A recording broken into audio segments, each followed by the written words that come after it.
জামাতের আমিরের কাছে আমার একটাই প্রশ্ন, যে জামাতে যে মাঠ পর্যায়ে যে নেতাকর্মী আছে তারা তো আর আপনার কাছ থেকে কোনো কোটি কোটি টাকা নিয়ে আপনার এই নির্বাচন করে দেয় নাই।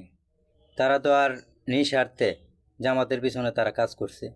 তো আসলে আপনারা হয়তো কোনো সিট পেয়ে সংসদে চলে যাবেন, কিন্তু এই সাধারণ জনগণের দিকটা একটু ভেবে বা বিবেচনা করে দেখেছেন যে তাদের অবস্থাটা কি হবে? কারণ তারা একজন বিরোধী দলের ক্ষেত্রে তারা কিন্তু প্রতিবাদমূলক জামাতে যোগ দিয়ে নির্বাচনে অংশগ্রহণ করে। তো আসলে এখন আপনারা হয়তো সংসদে চলে যাবেন, কিন্তু তাদের অবস্থাটা কি হবে? তো তাদের পরিণতিটা কি হবে? তো আসলে একটু বিবেচনা মাথায় রাখবেন। তো আপনারা হয়তো হার মেনে নিয়েছেন, কিন্তু সাধারণ মানুষ কিন্তু হার মেনে নেয় নাই। কারণ এত বড় একটা ভোট ডাকাতির পরেও সাধারণ জনগণ নির্বাচনটাকে কিভাবে পরাজয় হিসেবে মেনে নেবে? তো আপনার কাছে আমার এই প্রশ্নটা রইল।